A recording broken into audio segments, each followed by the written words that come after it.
Hello, everyone. Back to heavy subjects with our good pal Reuben Spry. Hello, Reuben. Hello, Regan. How are you? I am great, thank you. How are you doing? I'm okay. I've had an interesting week. If anyone watching this on YouTube notices a really big bruise there, I'm fine. I've not been in a fight or had an accident or anything. I had a medical procedure at the hospital recently, and when they had to put the IV in both arms. The Ah, first one, it wasn't in a vein; it missed the vein, so I essentially just got stabbed in the arm, and it just released when they flushed it with saline. It basically just released a load of blood under my skin, so now it looks like a really horrible bruise. The one that went in isn't too bad, but that is like if you see that on camera, it damn. looks a bit alarming. I'm fine. I've not had anything happen to me. It's happened to me before, so don't worry too I much. bruise so easily, honestly. I'll like lift a box at work and I'm oh look, there you go, bruised already. Oh, there you go. Yeah, it happens. I'm Yeah, not the one for bruising easily, but I had an ejection once, and the hit missed the vein a little bit, and I just had this huge bruise on my arm. yeah. Crazy. This it didn't really hurt that much. If you've had like a cannula or whatever put in, it's not the best feeling in the world. It is fairly painful, but because it's such a tiny amount of your skin that it affects, and it's over like that, it's not so bad. If that pain lasted for quite a while, it would be quite horrible. But you know, Yeah. Oh no, completely. Well, I'm glad you did well. I hope it sounded like you didn't struggle any with any of your surgery, which is great to hear. no, it all went fine. Yeah, I'm glad to hear. And I've noticed you got an Exodus t-shirt on. of course, because today we are doing another thrash album thing, another thrash episode. This podcast is becoming mostly about thrash, isn't it? But this is the last time we're going to talk about thrash for now, right? So what specifically about thrash are we going to do today, Reagan? Well, we're going to do to end off the Thrash saga. We are going to say our top 10 Thrash albums from all our Thrash albums we've listened to and beyond the list that we mentioned that we feel like should be in the top 10 of all time. Yeah, so I guess we're going to do it the same way we kind of did when we did the episode just focusing on Evil at the end, and we ranked that band's discography. You can say your in this case number 10, I'll say my number 10, and we'll carry on like that, and then we'll see which albums match. I don't think our lists are going to be exactly the same, but I think there's going to be a few albums that are definitely on both of ours. Yeah, I agree. I'm kind of curious to see what the surprises in the list are going to be. I feel like there's going to be some obvious, of Yeah, of course, course. because Yeah. some Thrash is predictable, but then sometimes it does surprise you. So keep There's listening yeah, to find out. like when I was putting this list together, I was going like, man, I can't put that on. I only have space for 10 albums. I can't believe Yeah, that didn't make the list. I feel so bad. And some of the albums are like exactly. so obvious, and I go, everyone knows that one. But then I go, Mm, but it has to be on there. It's such an important release. It has to be on the list. I agree. I have to kind of look at the historical context. I have to put into it in a significance in its culture. I have to put on personal feelings towards it and how much I listen to it and enjoy it. You have to combine them all together, and then honestly, at the same time, I think to myself like I feel like I need another at least three or four on this list to make it more balanced, but I just didn't have the space because it's just 10, so it was a bit of a Well, challenge. I maybe, had to take things on and off the list as I was going. yeah, yeah. But I think like maybe before we reveal what our number one picks are, we can mention some honorable mentions that didn't make it onto the list, but are definitely, albums that we consider really, really Mm, good within the thrash subgenre. exactly. And I was going to actually mention the exact same thing. So great minds think alike. Hey, and then there's us. oh, Cavemen sitting on YouTube talking about heavy metal. oh, Yeah. oh, riff good, riff good. Anyway, before we start, I want to point out that I'm not going to mention more than one album by the same band, just so I can Mm, keep it. a bit more diverse because I don't want like 3 or 4 albums of the same band on the same list. It's just going to be a bit repetitive for me. So I thought Yeah, I'd try it that way to give more bands more of a chance to get into it. I considered that, and I think that's completely fair enough. I think it's really good that you're, 'cause it gives you a chance to have 10 individual bands. Um, like we said many times, there are bands outside the big four who are just as good, if not better, and definitely deserve way more attention than they get. For me, I kind of thought I could do one album per band, but then I thought realistically though, in my head, I can't say that this album is better than this. So Yeah, like exactly. certain bands have released more than one really important and excellent, outstanding Mm, album. So, yeah. I kind of had to go. There's no way I can only have one album by this band, or if you see what I mean. But that's completely fair enough. Yeah. Yeah. I respect your decision because I feel like on one end, me doing it with one band at a time, rather than doing multiple by the same band, it's easier to put what band you want on the list more because you have more options. But at the same Mm. time, it gets a bit of a difficulty when I think, okay, which album of this do I want to put on the list?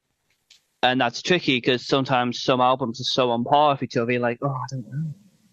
So that was Mm. a tricky one. I feel like it balances itself out either way. I just wanted to give more room for other bands to have a say in it.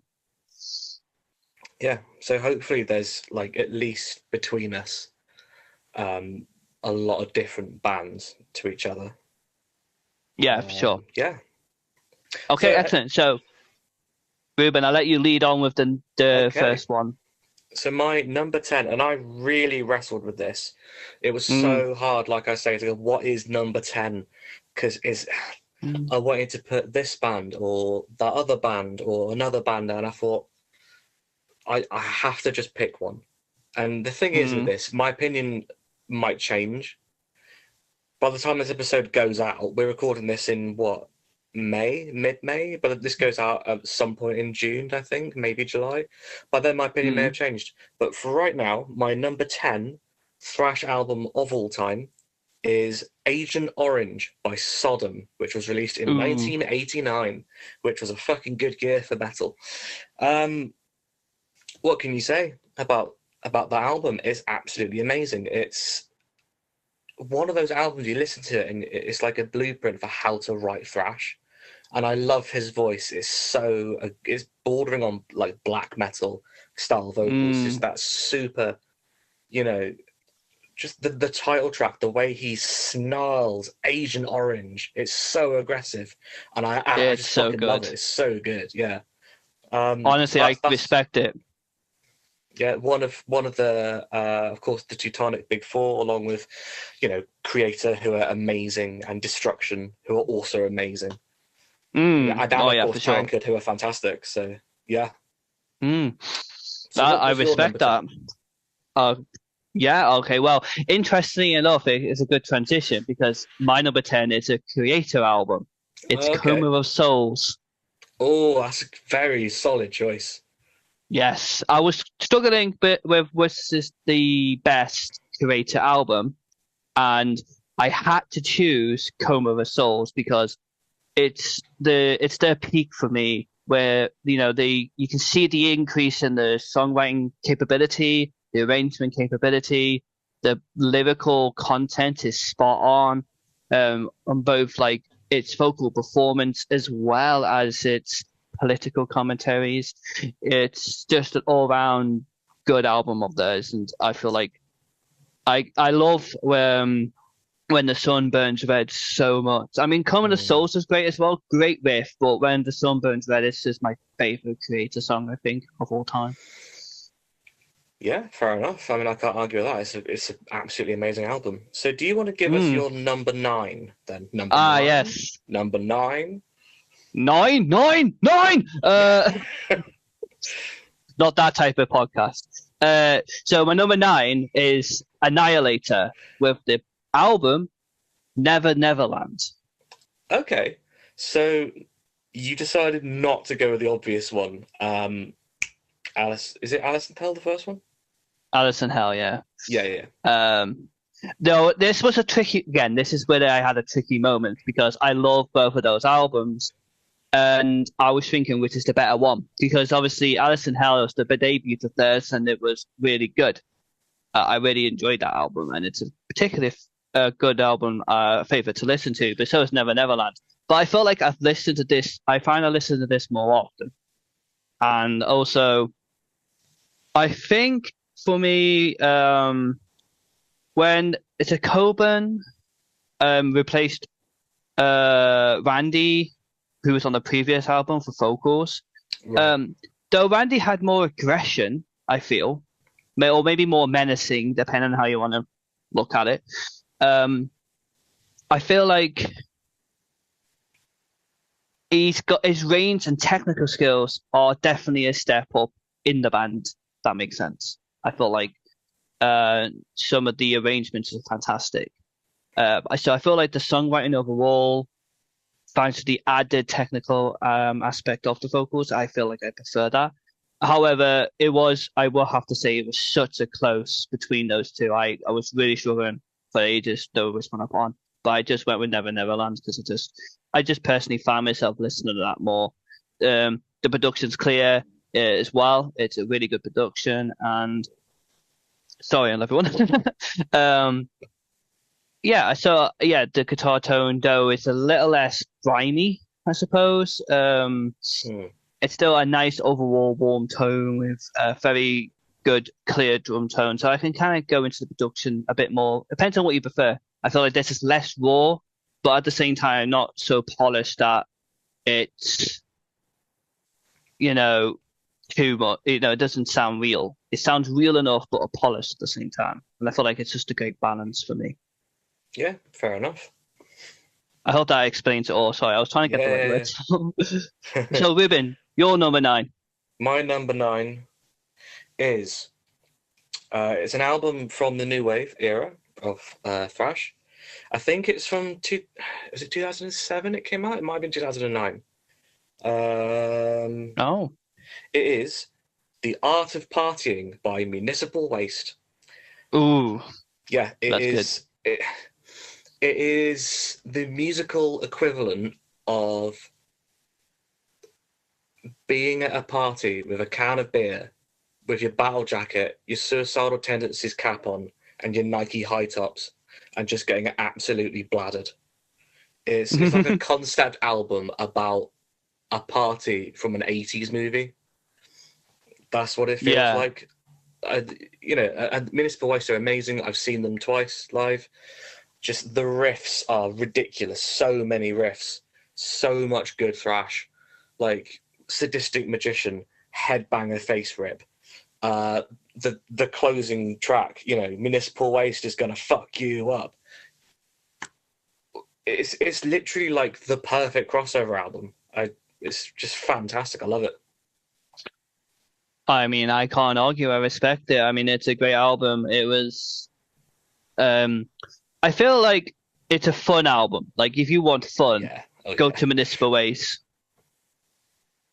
Definitely. Yeah. So, shall I give you my number 8 then? Yeah, go straight to number 8. I'm happy with that. Number 8 is the one album I'd be willing to bet money is on both of our lists. It is, of course, Enter the Grave by Evil from 2007. So another new wave band. And the thing is, like, we've talked multiple times about how much we love this album. But I really feel like with Evil, and especially this record, even though they're new wave of thrash, and like I've said, that kind of sometimes it feels a little bit like bands are looking backwards rather than forwards. This album still sounds fresh. And like I've said before, the fact that it's nearly an hour long and it's pretty much just fast thrash the entire time, the pacing doesn't get old.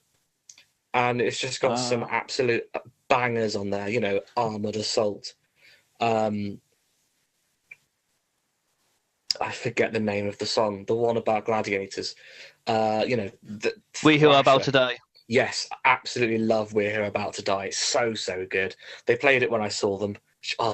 So Oh good. man, So so good. good. Yes, Thrasher is the song I would put on if someone goes, "I've never heard thrash metal before. What is thrash?"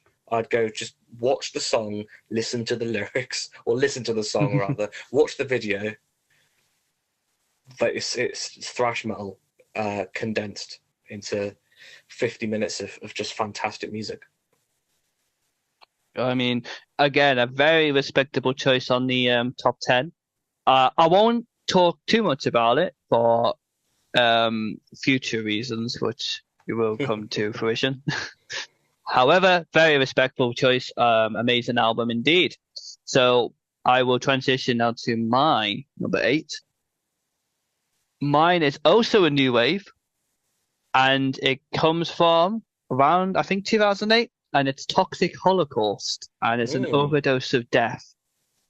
really, really strong album. That really like that album. Mm, Yeah, yeah. I know Toxic Holocaust is a bit of hit and miss for some Thrash fans because they do have some elements of black in there, maybe possible death. I yeah, do love Joe Grind's vocals, though. I do think it adds a nice element to the Thrash. However, this album's just fantastic. I love the punk influence that's there, but at the same time, it's just relentlessly heavy. Well, not heavy, but real fast. It's a fast album, yeah, yeah, and yeah. it's nice. I like the speed of it. I suppose that's the better way of putting it. It's not really heavy. It's just fast, and I like that though. It hits hard. Starting off with Wild Dogs and going straight into Nuke the Cross, which is like my favorite song on the album, Nuke. War is Hell and War Game. Anything with war in it is always a good song. That's just kind of the rule of thumb of thrash. Yeah. So, great. I think I love it. I mean, I can gas this up as much as I want, but it's just a strong, tight trio, solid album. Definitely Yep. give it a try. Yeah. And we're gonna head straight into number 7, unless you want to comment anything on that, Reuben. I just wanted to say, like, that Toxic Holocaust, that album, An Overdose of Death, it was one of the ones that I killed myself not putting it in my top 10. I really wanted it to be in my top 10. It would probably be like number 11 or 12 or something. Yeah. I loved it that much. I'll be honest with you, I had the same issue with the Art Party, so we had two sides of agony with that one. But Yeah, we yeah. we can mention Well, that in the honorables. I thought I need to put Crossover in there somehow, and I thought, who my favorite crossover band? Oh, Municipal Waste. What's my favorite Municipal Waste record? The Art of Partying. So that's on the list somewhere. Yeah, definitely. Yeah, it's a great album. Yeah, so I'll transition to number 7 now because this is going to have deja vu vibes because it is Sodom's Agent Orange. Oh, okay. So it's a bit further down than yours. Yeah. I was thinking of putting it a little bit higher, but I just like the album so much. I don't know what it is, but if it's a Thrash album and the album cover is in orange, it's good. Yeah. If it's orange, black and white, or like black with a really simple design, or red, is normally good. But there's a few orange albums that are just, 2 of them are on my Solid. list. Which I have Exactly. physical copies of here that I can show on camera when we get to them, and they're very orange. Ooh. Stay tuned for Reuben's vinyl and CD collection videos. Yeah, so again, Agent Orange, I mean, you kind of summed it up really well. Just a very strong, fresh album. Was it the other one that was I was struggling with? Is the Sound of the Black? Is it Sound of the Black Mark? I can't remember the name of it now. It's gone out of my head. The one with the guy with the hood and the sword on the cover. Is it the first one? Yeah, that's the one. That I was struggling between. In the Sign of Evil. Sorry, I'm getting confused. That's it. Oh, Sorry, yeah. everyone. I got the wrong name, and it'll kill me now. No. Sorry, I meant In the Sign of Evil. I don't know why I said Black Mark. I'm getting confused with albums, but I was struggling between that and this one because I feel like this In the Sign of Evil is a very much influential album. I feel like its sort of role in influential and extreme metal is probably more prevalent with that one, but. Yeah. I feel like Agent Orange had more of an influence within thrash itself, where I feel like in the Sign of Evil, just the Sign of Evil. Is it in the Sign of Evil or the Sign of Evil? I can't remember. I looked this up. I'm not sure actually. Hmm. In the Sign of Evil. Okay. Okay. I can't remember if it had it in it or not. But yeah. So I feel like that was just genuinely more influential within extreme metal, like thrash and not just thrash, but Black Death and all that as well. So I feel like I went for Age of Torment as a result. Also, the production's just a bit stronger, and overall, it's just a straight, solid album. Really good messages about war, I think, in there as well. It delivers the point so well. Anyway, Yeah. I digress. I'm sorry, I got a bit tangent with that one. I'll go to number six, and I head it over to. Oh no, no, you're number seven. Sorry, wrong My number. number seven. Yeah, yeah. Reuben seven. So my number seven is, it might be a little bit controversial, but I thought it's such an important, not only is it a really important release, maybe the most important release in thrash. That's debatable, but it's possible. But it's also just an excellent record from start to finish. Every song individually is fantastic, and it works as a cohesive whole. Is the debut album by Metallica, Kill 'Em All, 1983. Ooh, okay, yeah, yeah, yeah. Yeah, I just think it. I think to this day it still holds up. It's not as sophisticated as albums that would come afterwards. For me, it's in my top three Metallica albums for sure. Mm, I just think, as a piece of classic thrash, it's just so good. You know, mm, it's probably one of, well, it almost definitely is one of the best-selling thrash albums of all time, just because it says Metallica on the cover, right? yeah. The Four Horsemen, Hit the Lights, Whiplash, Anesthesia, Seek and Fucking Destroy, Such a good riff. Metal Militia. So it's just bangers from pretty much start to finish. Jump in the Fire, Mm, like I like that.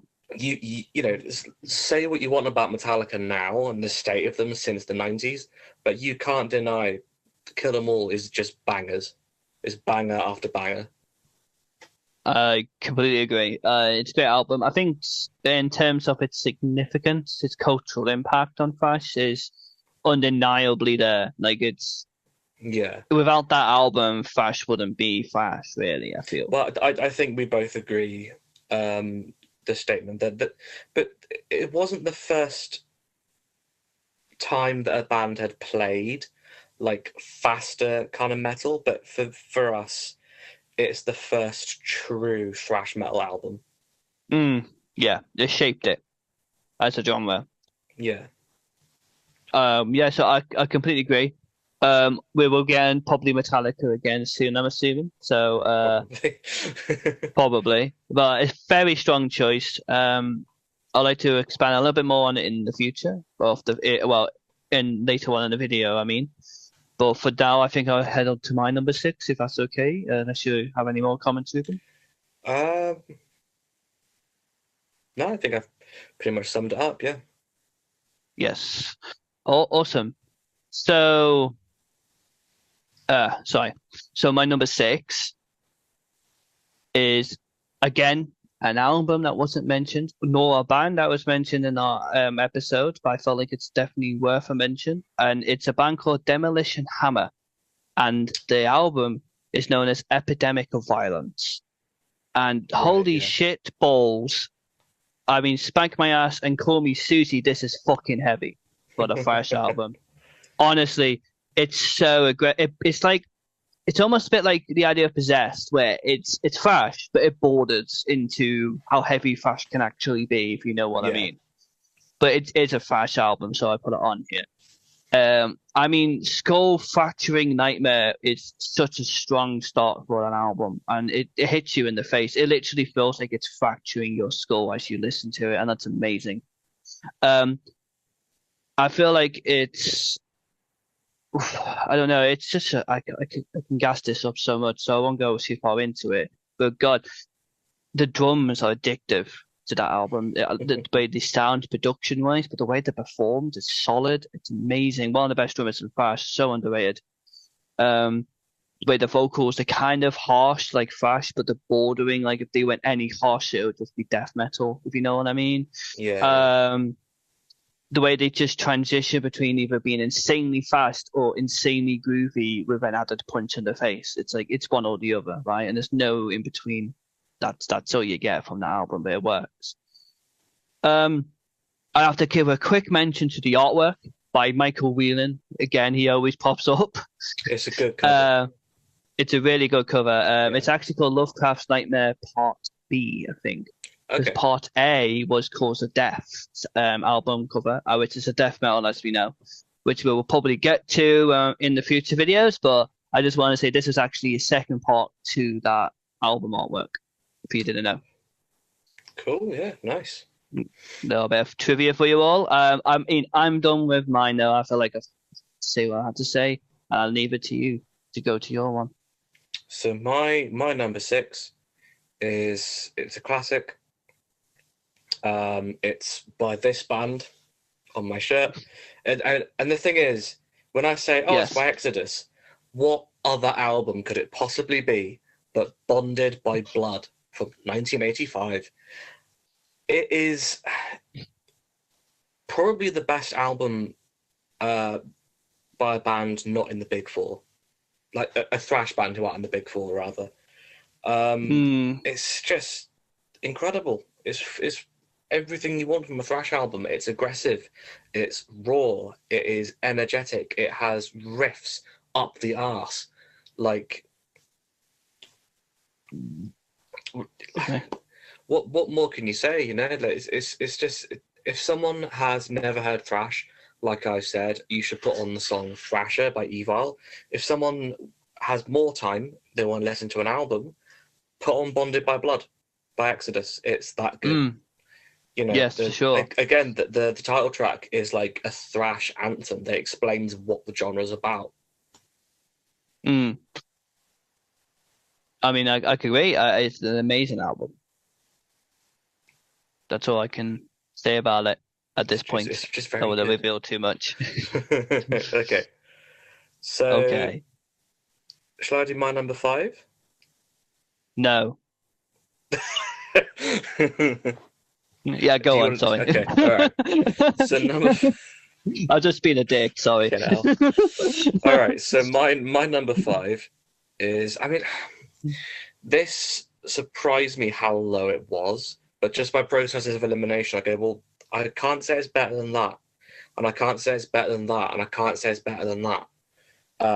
For some people, this is the pinnacle. This is the greatest thrash album of all time, bar none, and they will hear nothing else.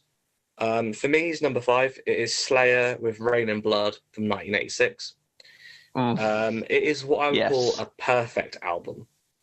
I think the artwork is incredible. It's a it's fucked up, but it's a beautiful piece of it's a beautiful example of heavy metal artwork. It's so good.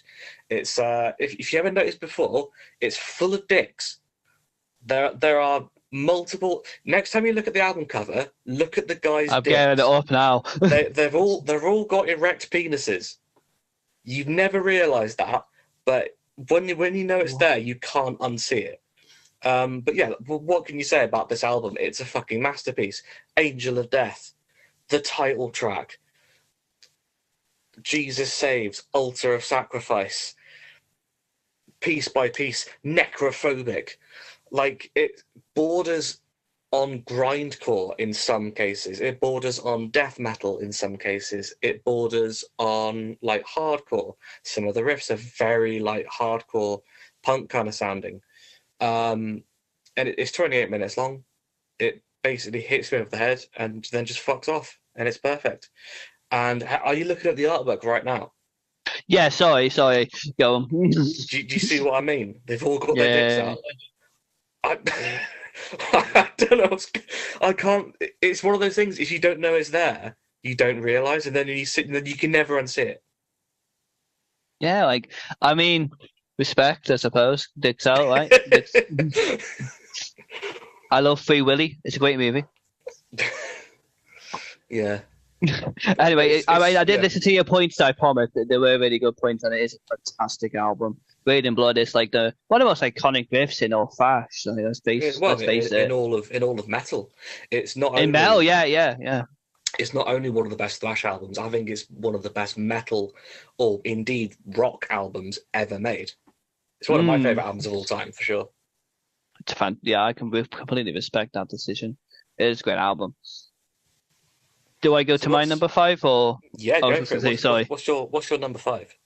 I don't want to hog too much. So interesting enough, it's the one that you just recently mentioned is Exodus, and it's Bonded by Blood. Okay. So about the same, but one lower, but about the same in opinion, I feel. Yeah, yeah. I think we both Um, agree it's really really good, but it's not quite the best. It's one of the best, but it's not the very best. yeah, it's definitely not the best first album, but it's definitely one of them. I think that's a really good statement, and it's definitely a hallmark for thrash. I just feel like it didn't have the impact that it should have had because of how late it came out, which we've all kind of discussed in our previous video. So I don't want to go too far into that, but wow, I mean, everything you said was spot on. I don't think I can really add any more, but I feel like these should be in the big four. Let's be honest.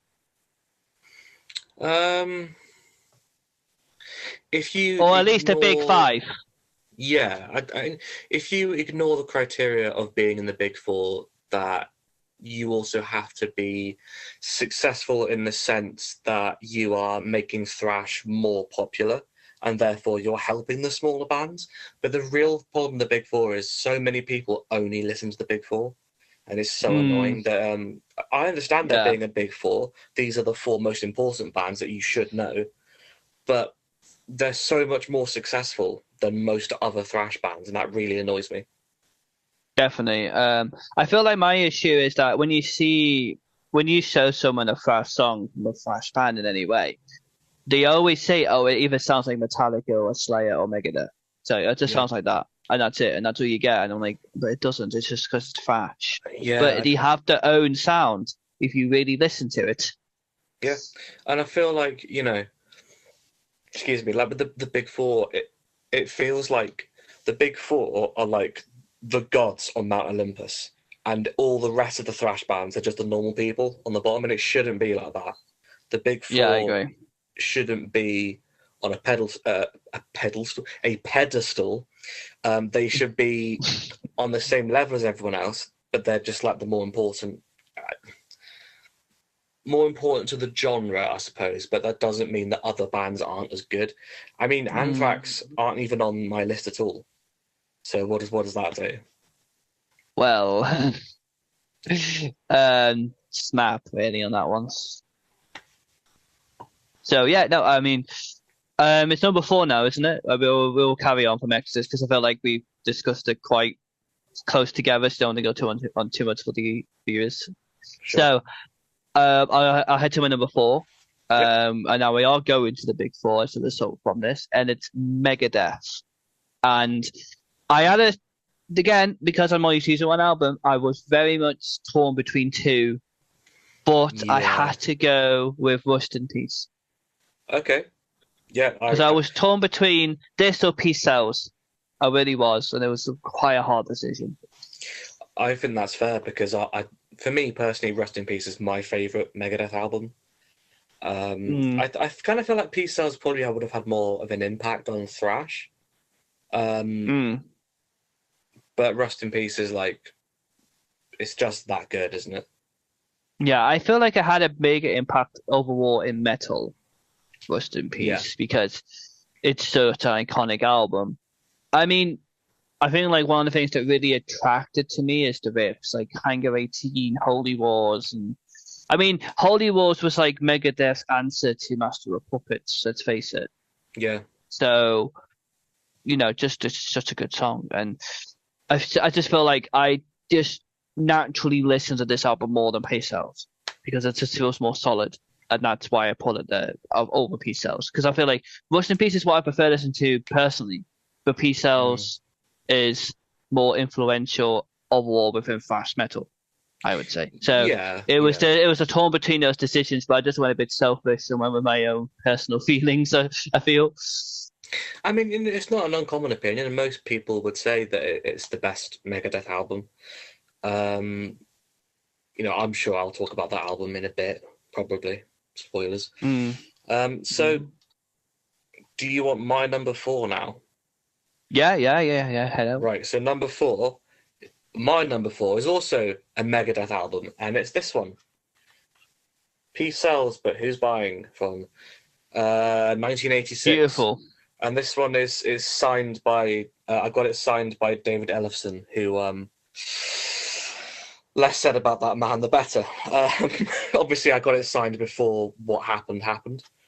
Yeah. I mean, you can talk about that if you want to. So, are you aware of what Ellefson did, Reagan? Well, I mean, I know there was a definitely was this? I don't know the exact. I know something to do with children, and was it? So that's a really And big maybe I don't know. Was it to do with masturbation or something like that? I can't remember. I don't know. You have to explain. Okay, I didn't. I only heard about it roughly. Yeah, the thing with okay, so he was caught. A woman, which is really important to say, it's a woman, not a girl, a woman. She was at least 18 at the time. He was basically chatting to her online, and she didn't want to keep up that relationship anymore. So she posted a video of him wanking on camera that she'd recorded during a video chat. So they were having like a kind of sexual online thing, and it came out. And because he's a rock musician, people have been, oh, he's a nonce. Then it's like, well, no, that's not. He's not. I think what he did was really shitty, because not only is he a married man, the big accusation for me is like going, well, I don't believe that you're not using your power as a rock star to manipulate that woman and like be a bit weird. I see. Creepy as a guy. But like I say, the problem I have with it, not only, he's married, I think that's disgusting. He's he runs a church, and if you've read his book, he goes on and fucking on about Christian values. And I just go, like, you're full of shit, mate. You're just talking out your ass. You're preaching in your book you shouldn't do drugs, you shouldn't drink, you should be faithful. And you're like wanking over a girl online while you're married. If you want to be a dickhead rock star, be upfront about it. Don't, be such a hypocrite. He's an amazing bassist, but after that I lost the respect for him. I see. I can understand that. I'm sorry. I'm not really aware of the story, so I didn't mean to mention the child thing. I looked it up and while you were talking as well. I kind of looked at it led to accusations of child grooming, but it was later denied because she was a consenting adult, technically. Yeah, and so, I'm not. When I say my bad, I didn't want to, accuse anyone of something they're not. See. And when I say he's not attracted to children, I'm not defending him at all. It's just like, it's one of those things where it's like, no, let's get the thing they did wrong right. Yeah. When you get caught doing something, you've done something wrong. Not that either one of us have done anything in our lives, like, we've never murdered anyone or anything that serious. But when someone goes, oh, you did this, it's like, well, no, hang on, I didn't do that. Let's get that right. I actually did this. There's nothing more annoying, right, than when you get accused of doing something you didn't do. Oh yeah, I agree. I fucking hate it. It really makes me mad. It does go on your tits. You know what else? You know what else gets on my tits? I can only imagine. Okay. When you mention about the values, one thing I hate is when someone preaches but doesn't practice what they preach. Right?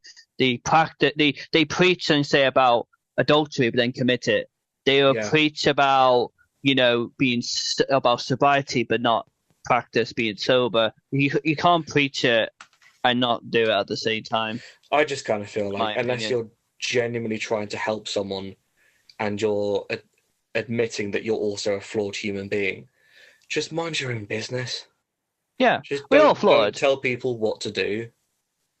Like, if you're Yeah, genuinely trying to help someone, fair enough, but don't just sort of go like, oh yeah, going on and on about your faith. Which, to be honest, in a book that's going to be bought by metal fans, it's not the place to do it.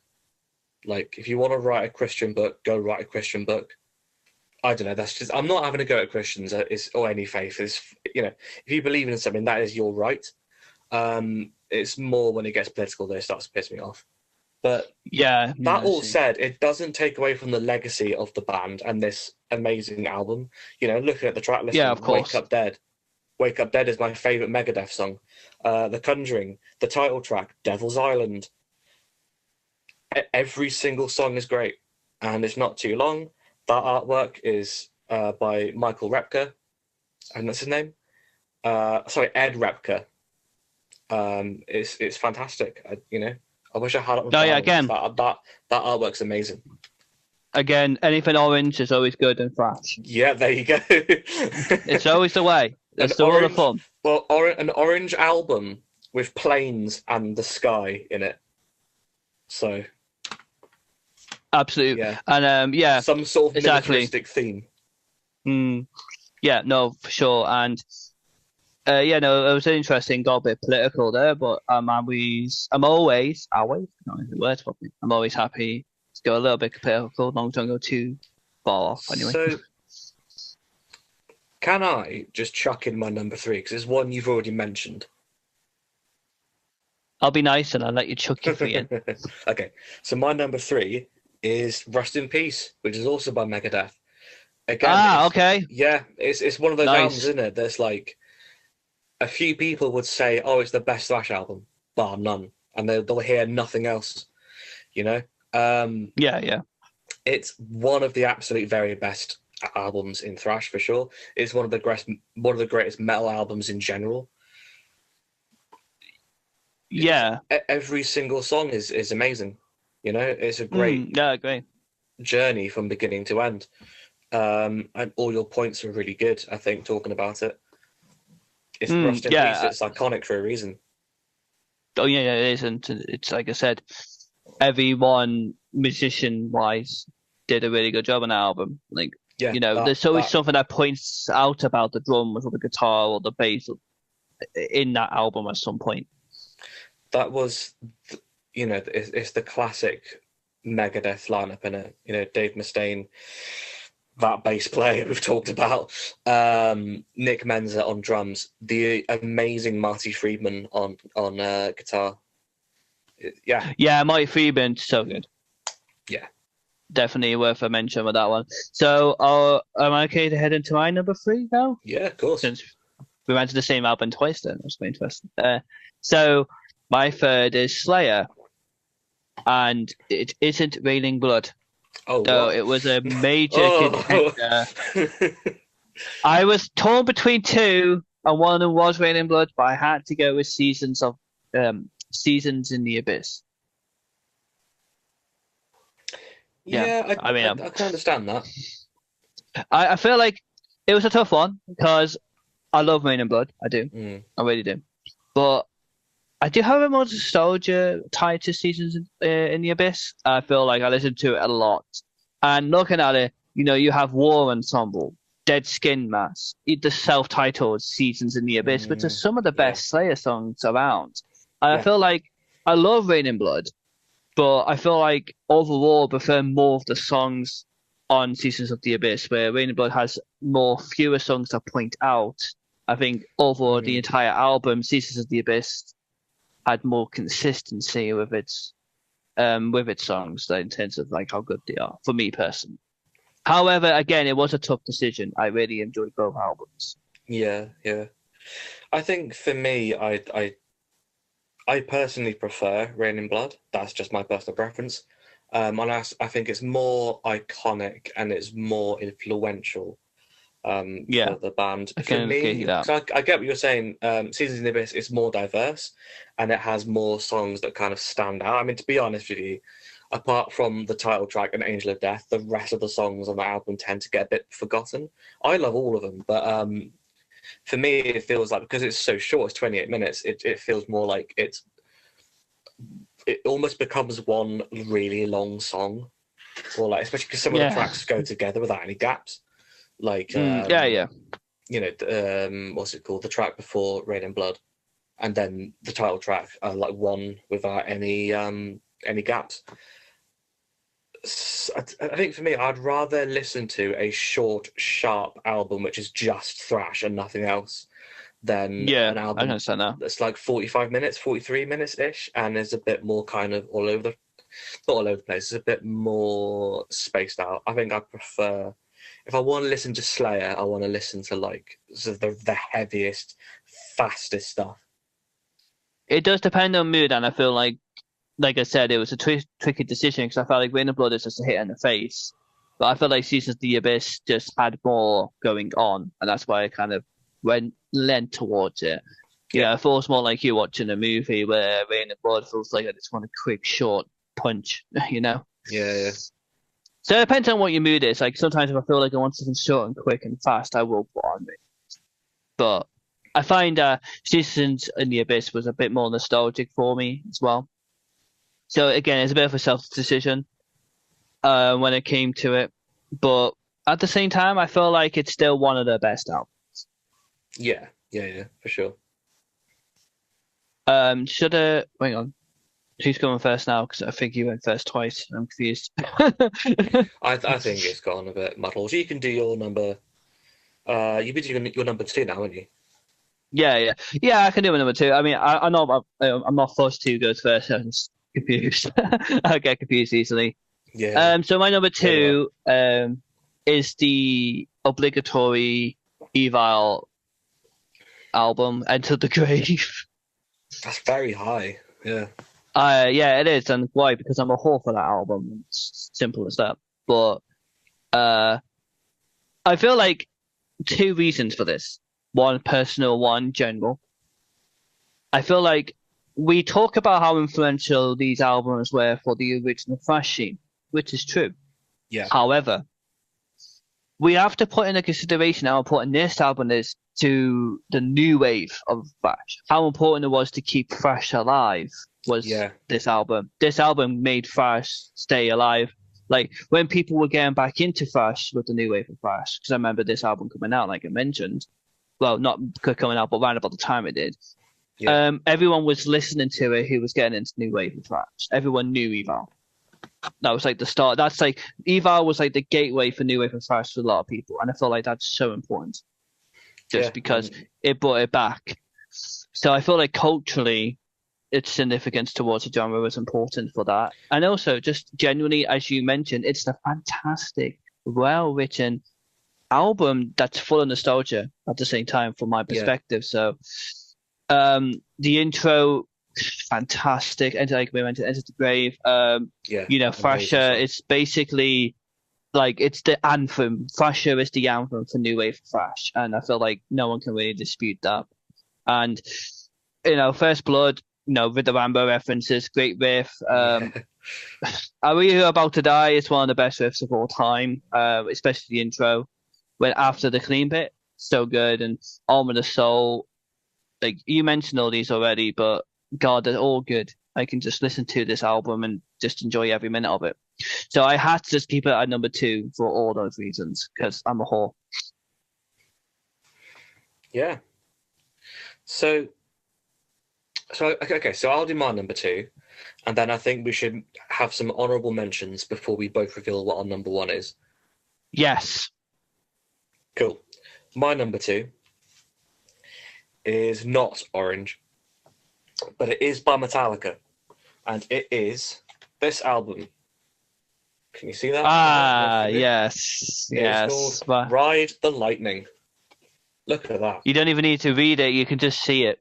You can just see it. Lightning. But for those of you who are listening, it is, Ride the Lightning. There they are. There's Cliff, the best musician in the Big Four. Oh, hang on. Don't just don't gloss over that.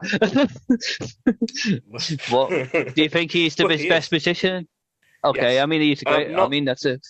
Okay, so I mean it's a good. Just I just wanted to know your reasoning for that. I mean, I'm not Yeah, yeah, disagreeing. yeah. I think he's an amazing musician, but I just want to know your reasoning for My reasoning for it is, I mean, if you were going to say who is the most technically gifted member of the Big Four, it would be Dave Mustaine.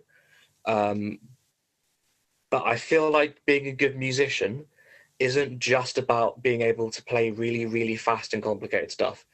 Cliff, he can do that, but Cliff knew when to show off and make the bass prominent, like on this album, like For Whom the Bell Tolls, or like his work on the next album after that, the instrumental track Orion from Master of Puppets.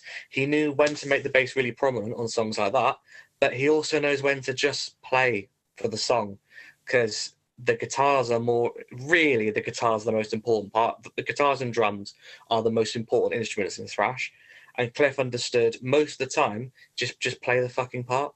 And also, a lot of people don't realize he wrote a lot of the riffs as well. The opening track on it. He this, did. Fight Fire with Fire, the opening acoustic guitar, he wrote. And I remember learning that piece of that little intro years ago on guitar, and it's one of the most beautiful things ever recorded. Yeah, yeah, it And is. so that, for me, that's why I'd say Cliff's the best musician in the Big Four. Great songwriter, great bass player. My philosophy on being, a good bass player for me, you don't notice them until they're missing. Yeah, I see. I think that's the mark of a fucking great bass player. And that's Cliff.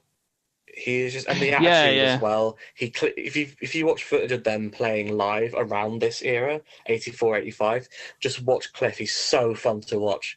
All you see is he is. just a mop of hair, and his fingers are fucking mental. And you think that's a bass that must really hurt, but Yeah, the album itself, it's great. Every song is amazing. Fight Fire with Fire, the title track, For Whom the Bell Tolls, Fade to Black, Trapped Under Ice, Escape, which I actually really like. I don't get why everyone hates that song. Creeping Death, The Call of Cthulhu. I know I've just literally listed every single song, but every single song yeah, is amazing. And the yeah, yeah. production is fantastic. It's just, if someone said to me they reckon this is the greatest metal album of all time, I wouldn't necessarily agree, but I would kind of go, yeah, fair enough. It's fucking up there. It's Yeah, that good. yeah, yeah. It's one of the most perfect, amazing albums in any genre ever. I love it so much. If you can't tell, I really like this album. So Well, what is your? Oh, we've done both of number twos, haven't we now?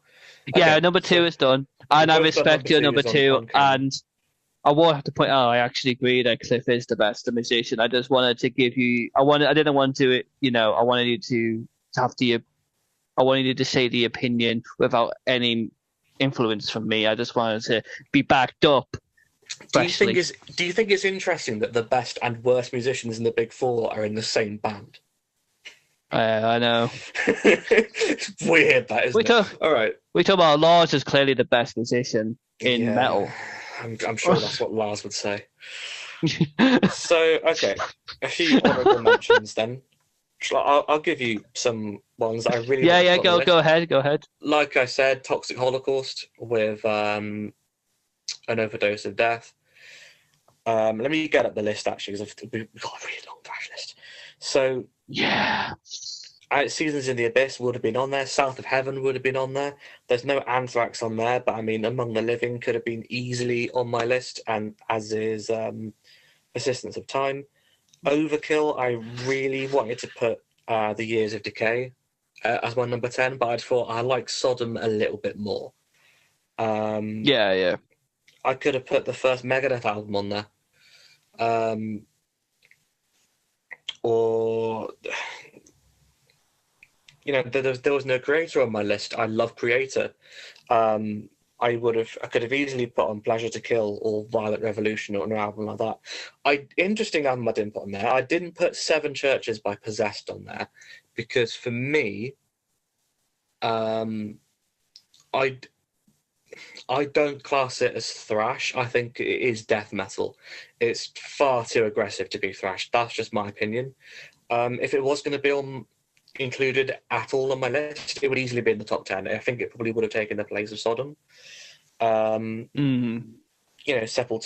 I didn't put Sepultura on there, but of course, Beneath the Remains, it goes without saying, is great. The first album by Flotsam and Jetsam, Doomsday for the Deceiver, is fantastic. There's no Dark Angel. I nearly put Darkness Descends on the list, but it didn't quite make it for me. The Ultraviolence by Death Angel, one of my favourite thrash albums of all time. There's a lot I could have put on this list, and I didn't put Annihilator on there. There's no Suicidal Tendencies. I really wanted to put Violence on there, and Forbidden. A band called Forced Entry, I really wanted on my list. Coroner, Sacred Reich, I could just go on and on and on because there are so many good thrash bands. But those are a few of the albums that aren't in my top 10, but I do want to shout out as being like, they're really, really good and you should listen to them. Oh, obviously, I can't believe I haven't said Testament. Testament are amazing.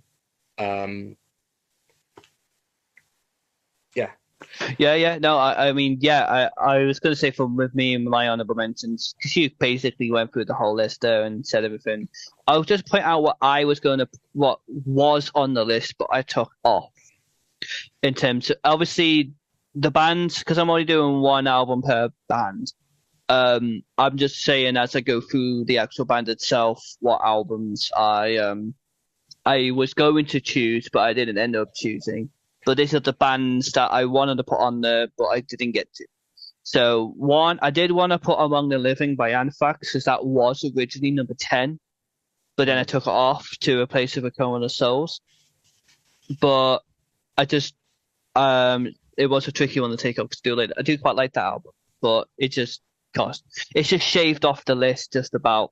Another one as well was Beneath the Remains by Sepultura. Because I think that it's a fantastic album as well, and again that was on the list at first, but it got taken off. And then the other one, the third one that was on the list but got taken off, was Souls of Black by Testament, because that's my favorite Testament album. It was tricky. I felt like if I had my top 13, it would have been fine. I could just put those in there and I'll be happy about that. But because I only had to stick with 10, it was tricky. I just want to put those in there. I considered doing like a nostalgia critic and putting 11, but I thought, nah, just keep it 10. If I say, I want to do 11, it would end up being like, I say, I want to do 11, or I want to do 12. Actually, I want to do 13. I want to talk about this album. It would end up being just top 50, and the video would be far too long. And I thought, keep it at 10. Yeah. It's one of those things. It's a hard one because. How do I put this? You want to stick to a number and don't go any higher. And I feel like, that was the nostalgia critic's gimmick. I just leave him to have that gimmick, which is fine. It works for him. Yeah, I mean, I don't really watch his content anymore. I've tried to go back and watch. I used to watch him all the time, and I tried to go back recently and watch some of it, and I've just gone, oh, this is actually fucking dreadful. Like, some of his I like his original stuff. Is what, sorry? Sorry, I didn't mean to interrupt there, but I was saying, okay. I think for Doug's content on Nostalgia Critic, I actually really like the first 5 seasons of it. I feel like after the first 5, that's when it started going downhill. Around about between 2007 when he started to about 2011, 2012.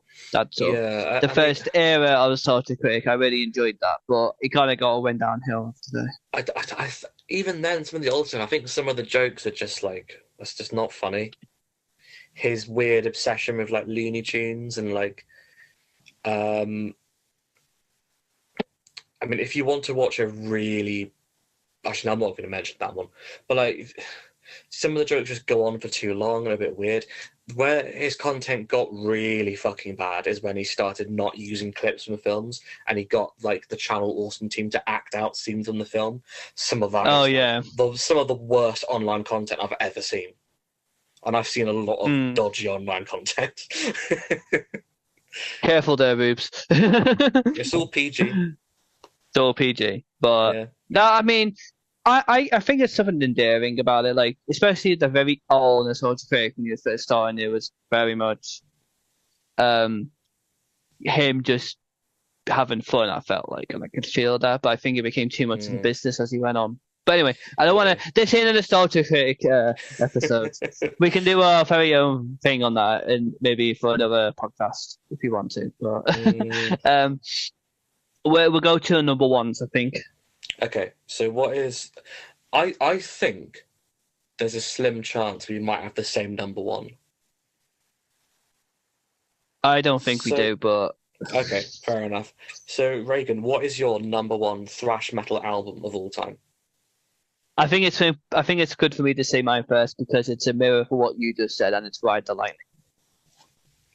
Metallica. Fair enough. Yeah. It used to be at certain points my favorite Metallica album. It's not quite. I don't know. It's very, very good though. So what is it about it that made it your number one?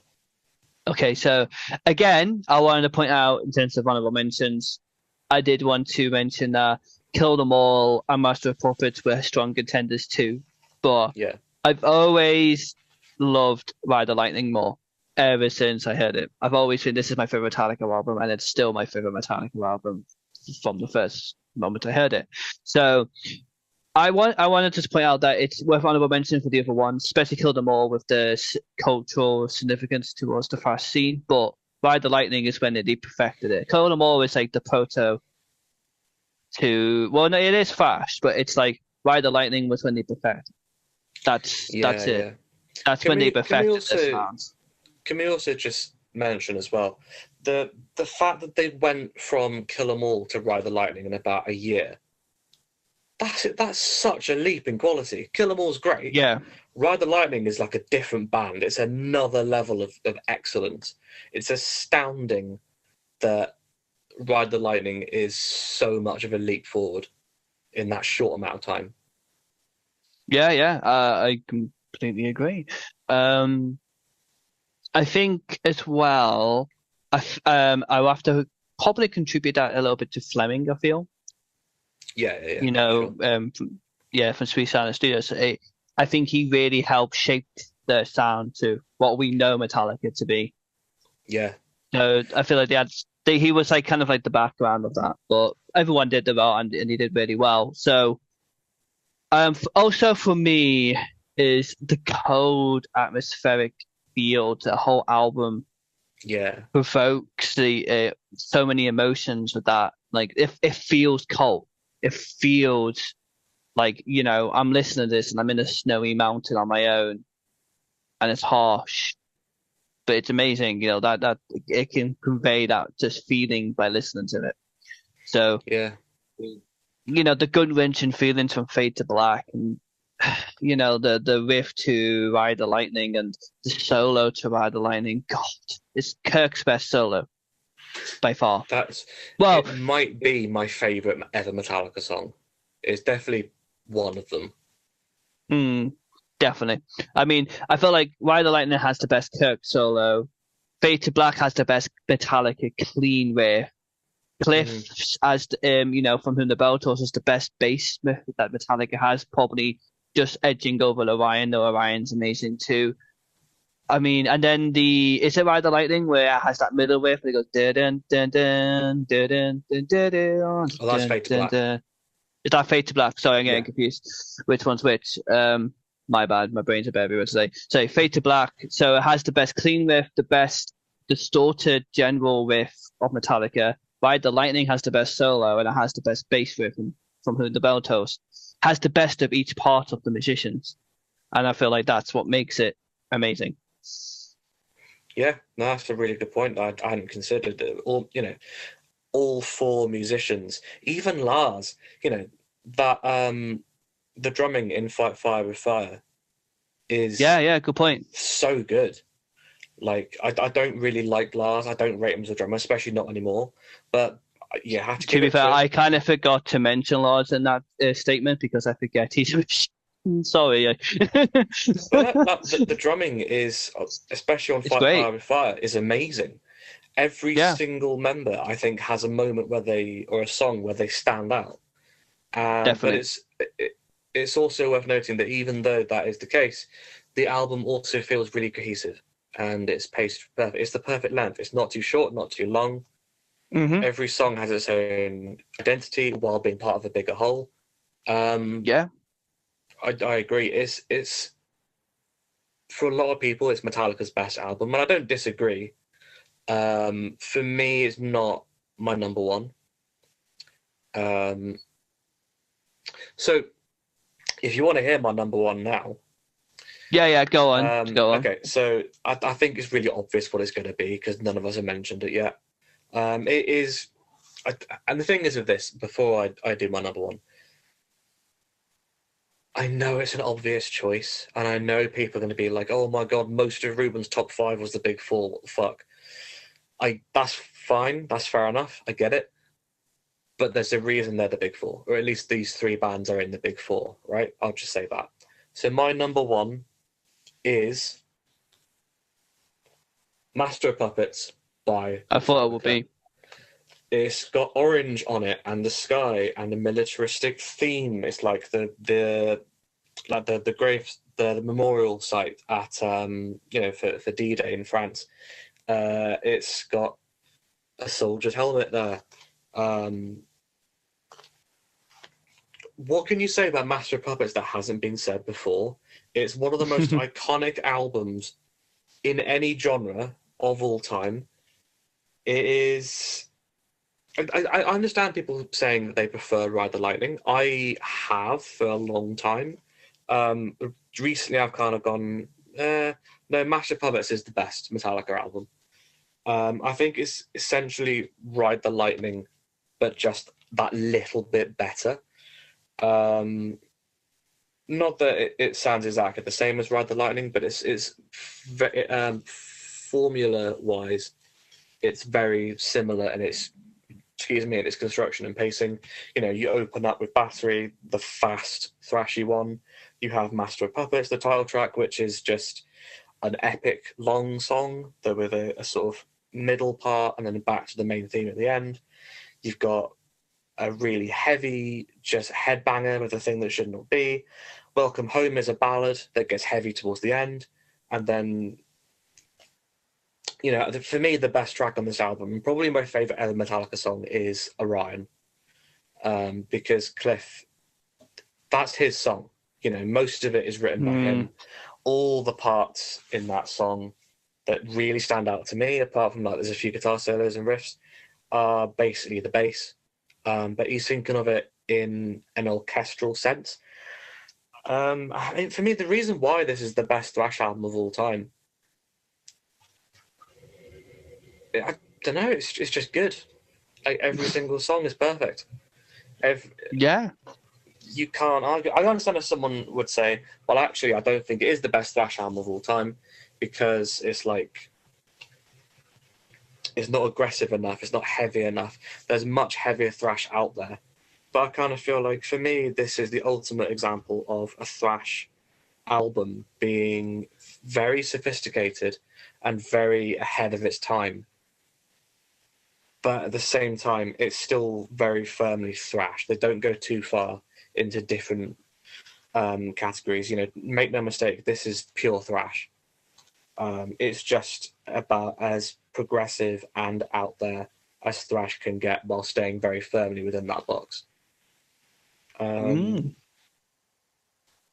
Yeah, there's a reason that this album has been so critically acclaimed and talked about for decades now. Yeah. Yeah. I mean, there you go. I respect it. I think, like I mentioned before, I do think Master of Puppets and Kill Them All as well are great albums. And they, on their own, not comparing them to Ride the Lightning, I think they're amazing. And like I said, I do think it's just underneath Ride the Lightning, in my opinion. However, it does have some iconic moments. Like Orion is like my favorite song on the album, same as yours. Purely because of Cliff's playing and that, really. Though everyone else does a good job to accommodate, of course. But Master of Puppets is probably like the most iconic chromatic riff to ever exist. Let's face it. So I get it, and obviously it conveys meaning of like drug addiction well in Master of Puppets. You know, Welcome Home. Is it Welcome Home Sanitarium? Is that how you pronounce it? Yeah, yeah. Yeah. I was making sure. So I'm very scatty today. I do apologize. My brain's all over the place. So if I've been a bit all over today, I apologize to anyone watching. No, But you've been mostly coherent today, so it's fine. that's all right. Mostly. Yeah, no, you've been fine. Thank you. But yeah, I think it's a great album. I can talk about it a lot, and I can put it on and enjoy it. I really can. And obviously, we have to put on the impact the album had. It's probably the Black Album is the most successful Metallica has been in terms of money and Yeah, fame. well. But Master of Puppets was the sort of, how do I put this? There was the sort of original Black Album. If that makes sense. Yeah, I feel like The one that got them on, like, made them the band that was huge was Master of Puppets. yeah. It's what made them from a thrash scene band to a huge metal band. Yeah, I agree. I think the two things to think about there, one, they wouldn't have made the Black Album if they hadn't have done Master of Puppets. They would not have been in the position to be able to do that. I think Master of Puppets made them the biggest metal band in the world. The Black Album made them the biggest band in the world. Well, apart from Nirvana, who came out the same year, I think it's safe to say Nirvana at the time were bigger than Metallica. Like Master of Puppets, they became the biggest heavy metal band in the world, and with the Black Album, they became the biggest like hard rock band in the world in general, or one of the biggest artists on the planet. Like you said when we talked about Metallica before that album, they were no longer just metal musicians. They were like musicians in like overall in the world. They would go to parties with like Michael Jackson and Madonna and Prince. People from all over the place in terms of the musical kind of sound landscape at the time. Yeah, definitely.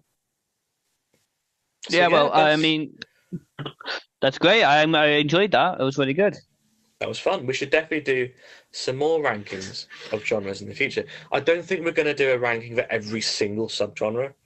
I think death metal will be a good one to do.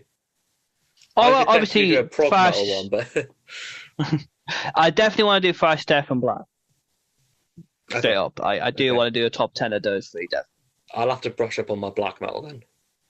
Well, I'll be honest with you. We'll probably do that after we've done the black metal one anyway.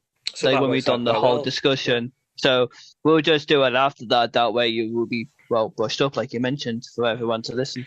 I don't think I'd do a top 10 new metal one because I kind of feel like we'll talk more about it when we get to it. But I feel like with new metal, some of it's really good. A lot of it is dog shit. Like for every Slipknot or Korn or Roots era Sepultura, there's like a Limp Bizkit or a Godsmack, and you just go like, this is pretty shit.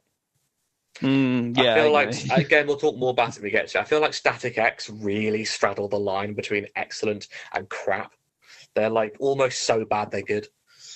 But yeah, it's an interesting take. We'll get to that when we get to it. Of course. I think new metal's still quite a long way off. Well, we will get to it when we get to it for everyone. Yeah. But we're definitely gonna do thrash, death, and black. It has to be done. Yeah. In fact, so enjoy. Saying we're going to do thrash. We're done with thrash now, Reagan. How do you feel? I feel great. I'm finally able to transition to death metal properly now. So that'll be everyone in the future. Well, for future content, it will be going to death metal. Like we love thrash, but we've listened to so much of it recently that we're just kind of a bit burnt out on it right now. Yeah, definitely. It definitely burnt me out listening to all these albums, but it's nice to go to somewhere different, and I can't wait to get sick of the next genre. Yeah. Oh yeah. Yeah. Anyway, thank you everyone for watching. What's the next episode now, Reagan? What we doing next? We're going to death. It'll be death metal next. How many parts it will be, we'll find out. But we're definitely going to. But it's going to be OG. We're not talking about modern death.